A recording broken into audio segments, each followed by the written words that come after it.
Or what scares you about growing? Si Basudanyang ba ang naging inspiration mo sa pag-vlog? Siya ba ang nagtulak sa'yo para gawin ito? Yes, tumpak ka dyan, girl! May nagugustuhan ka ba right now?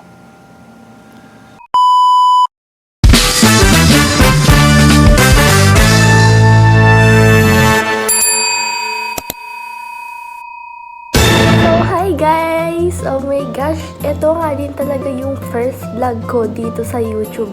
As in like yung literal na vlog, yung naka-landscape. So, ayun guys, welcome sa aking YouTube channel. And ayun, first time ko lang gumawa ng gantong content kasi nga, puro a day in my life talaga. Ngayon, kasi nga gusto ko matry yung mga ganto kasi nga, nakakasawa naman talaga kung puro a day in my life na lang ang napapanood nyo. Ay! So, ngayon nga, gagawa nga rin talaga tayo ng content ng Q&A challenge sa akin. So, nag-post ako kanina ng yung mga itatanong nila about sa akin. Tapos, meron nga rin ako na mga napili, mga tanong lang. Pili lang siya kasi nga, yung iba, ayokong sagutin. Ay, hindi. Basta. Oo, medyo hindi pa ako sanay sa mga gantong video, guys. Kaya pagpasensyahan nyo na kung ganito ako. Ganito pa ganito. Oo, Oo, talaga kahit kailan. Paano yung pipigilan? Oo, talaga. Ito na. Sisimulan na natin. Sisimulan na natin dun sa... Wait lang. Okay, ito. First question. Anong taon or araw ka nagsimula sa pag-vlog? Anong taon? 2024. Yes, 2024. Ano ito Tanda ko pa to di ba? Ano daw araw na nagsimula ako? As in, alam ko ba December 2, 2024. O, di ba? Tanda na tanda talaga. Malaba! Hindi mo yan. Kasi nga, dapat alalahanin yung mga ano Ito, second question. Bakit sobrang bilis dumami ng followers mo? Dati na yun. Kasi nga, yung iba, nagbabiral talaga yung mga video. Sa mga nagagawa talaga kasi yung content kung gaano siya nakaka-excite na mga panuorin ng mga tao. Pero ngayon, wala na. Pabawas ng followers ko sa gisa ko. Kaya gumawa ko ng isa. Basta, pasasagutin natin yan namaya. Wait lang. Okay. Sorry guys kung wala man akong as in, literal na question and answer lang tong gagawin ko. Like, walang kaemehan dyan. Sorry. Ito pa lang, nagsisimula pa lang sa ganitong mga vlog. Okay. Third question. Monetize ka na ba sa content monetization? Oo, monetize na ako. Pero hindi ko alam kung bakit hindi na ako nakakasahod, be. Hindi na siya nagkaka-earnings. Hindi ko rin alam kung bakit. Fourth question. Paano mo naging kaibigan si Basudanyang Vlogger? Naging kaibigan ko siya since grade 1. Kasi nga, naging kaklase ko siya. As in, no elementary kami, naging kaklase kami ng 6 years. Kasi nga, grade 1, 2, 3, 4, 5, 6. Kasi, ewan ko, hindi rin kami naghihiwalay. Sa dami pa naman ng section ng school namin, hindi kami naghihiwalay. Kasi guys, naging kaibigan ko talaga siya, pero hindi ko rin alam kung paano nagsimula. Kasi nga, bata pa naman ako, hindi ko pa naman yung tanda. Hindi ko na yung tanda. Parang ka nag-rock, be. Okay. Fifth question. Nakapag-earn ka na ba ng money sa mga videos mo? Nakaka-earn ako, pero hindi ko siya nakikita sa kamay ko. Hindi ko pa siya nakakapitan. Kasi hindi ko nga alam, be, kung ano nangyari sa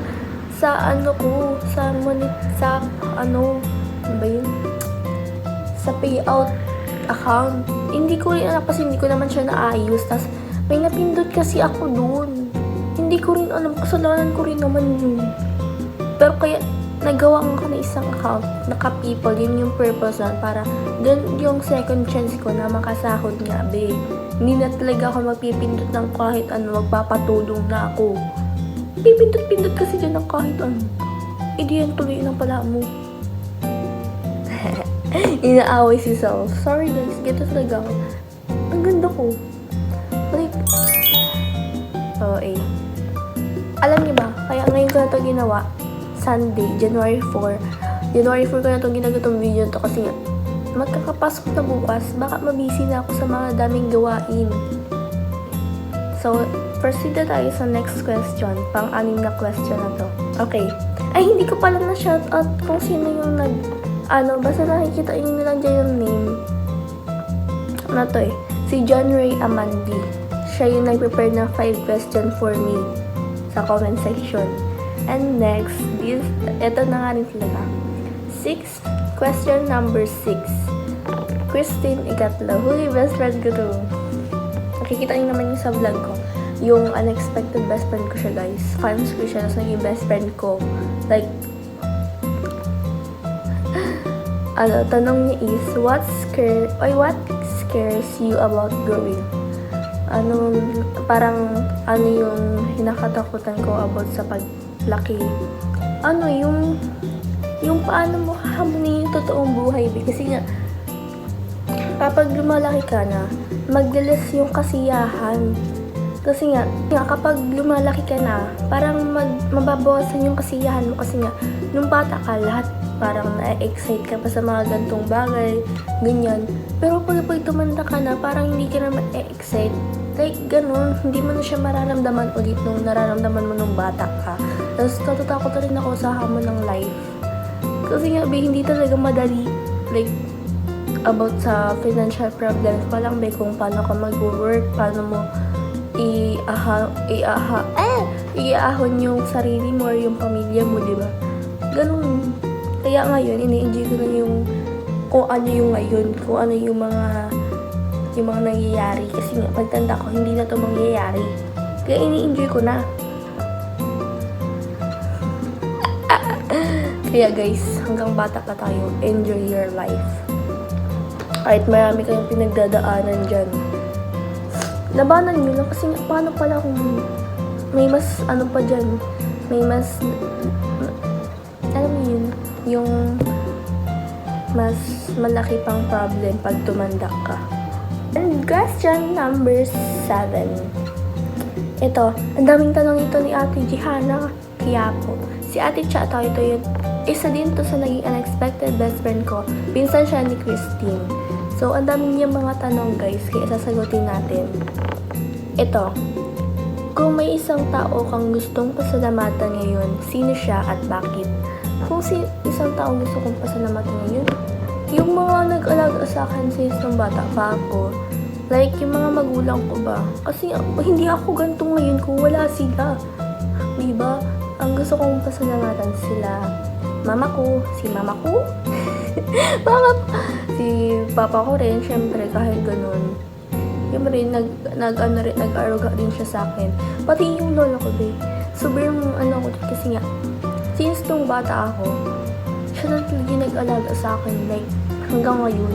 Kasi nga si mama ko, OFW, since 2 years old ako, OFW na siya. So, hindi wala nang mag-alaga sa akin ng mama ko, kaya yung lola ko na nang nag-aalaga sa akin, babe. Pero ako ngayon, pasaway pa rin ako ngayon. Pero yun lang, guys, nagpapasalamat talaga ako sa kanila. Sana soon makabawi ako sa mga nagawa nila sa akin. Pero soon makakabawi rin naman ako sa kanila. Umintay lang sila. Pagsisikapan ko. Ay, okay. Pero totoo nga.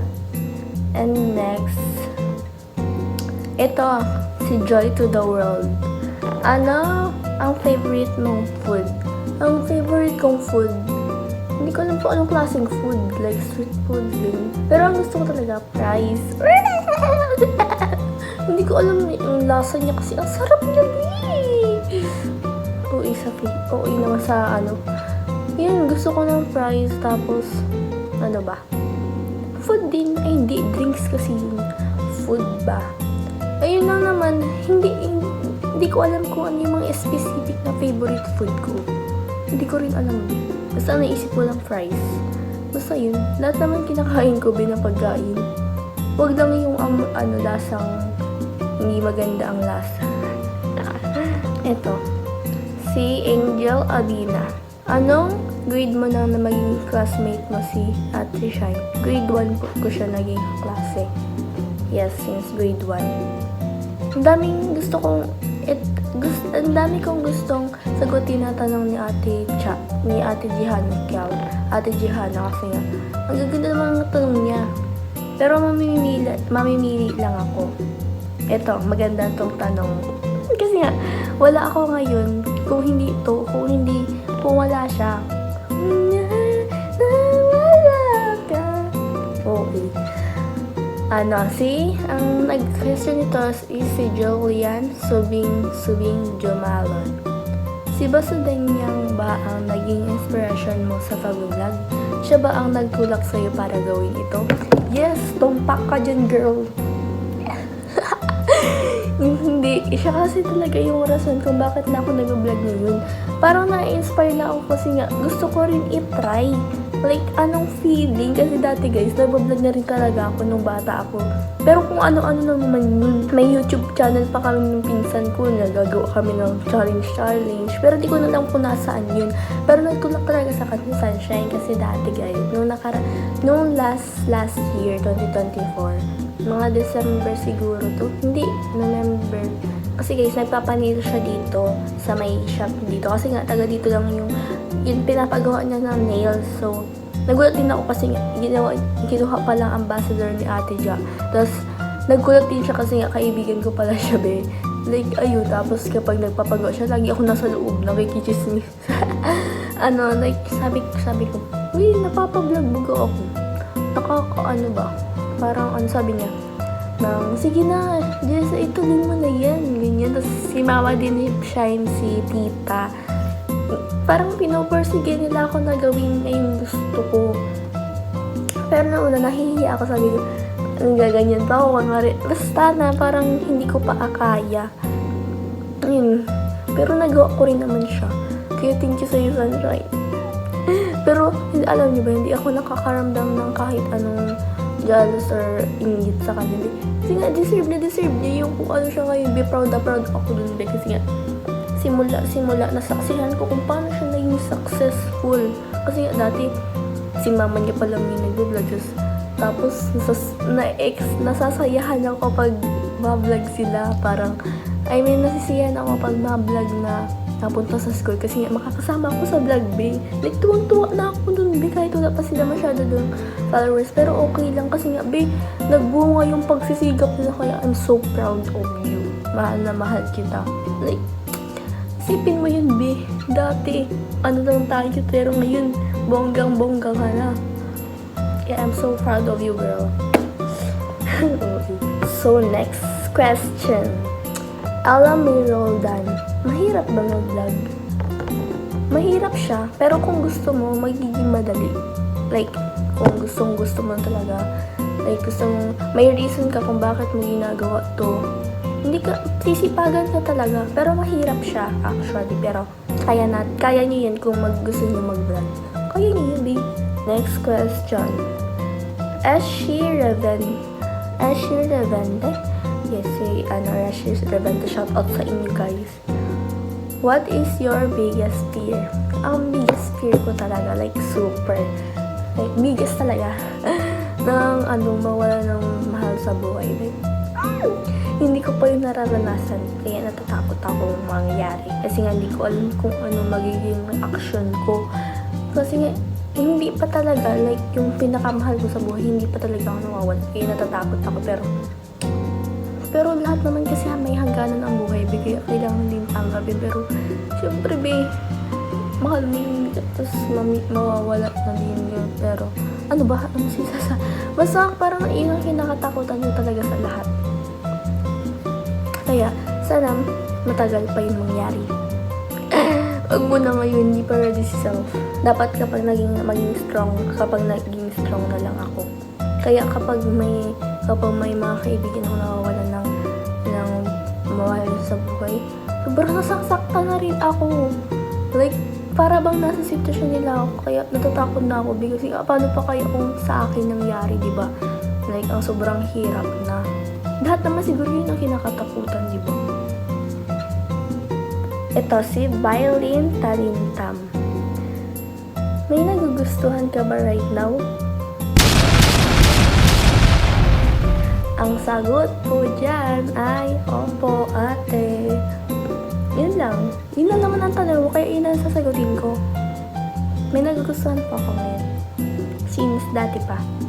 Siya, kung sino yung nagustuhan ko dati pa, siya pa rin yung nagugustuhan ko ngayon. Yun lang naman. Paano ka po nagsimula maging content creator? Nagsimula ako sa baba. Like, nagsimula ako sa mahinihin yung boses, like, nahihiya pang, like, ganito ako mag-voice over dati. Yung guys, yung ganyan, kasi nga ayaw ko may nakakarinig sa akin. Ayaw ko narinig nila ako nag-voice over. Parang nakikinig ako. Ganun. Tapos nagsimula din ako sa ganito. Itong cellphone na to pag video ko, kahit malabo siya, ginora ko na yan, babe. Itatry ko lang naman din. Like, ganito kasi yan. Tinry ko siya. Like, gusto ko lang siya itry.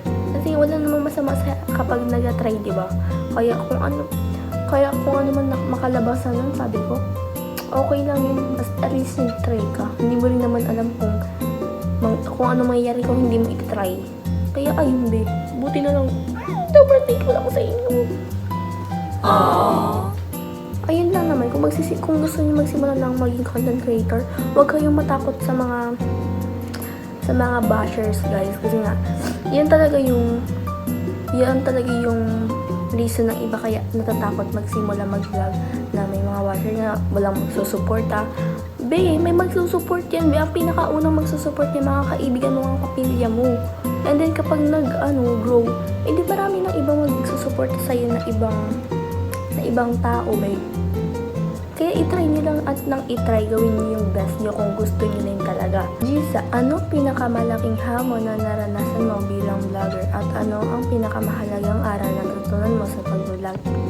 Ang pinakamalaking hamon lang naman doon is yung pang-bash nga. Like, minsan kasi guys, ako, like, overthinker ako sa mga lahat ng bagay kaya nasasaktan ako. Pero hindi, minsan lang naman yun kapag. Pero iniisip ko kasi, bakit may ambag ba siya sa buhay ko? Para makasabi siya ng gano'n, bakit perfect ba siya? Wala na akong perfect, kaya wala silang karapatan makapagsabi ng gano'n. Kaya, pero, ang pinakamalagang aral ko naman ito na sa pag-vlog, like, huwag na lang silang pansinin. Kasi kapag pinansin nila, basta na silang papansin, pero minsan pinapansin ko. Pansin kasi din ako, ipapansin din ako. Kasi nga, hindi naman talaga naiiwasan sa pag-vlog ang mga basher na yan. Huwag nyo na lang talaga, kasi nga, nakikinood na lang sila. Babash pa sila. Buhay, ang inilin mo yung buhay mo. Huwag yung mga sinasabi nila about sa'yo. Ang mas isipin mo yung taong nagsusupport sa'yo. Kasi nga, mas marami pa rin yung taong nagsusupport kayo kaysa doon sa mga taong nang mabash. Diba? Yung mga basher na yan, wala rin naman yung sa pag-vlog mo, be. Kasi nga, sino sila para sabihan ka ng mga kung ano.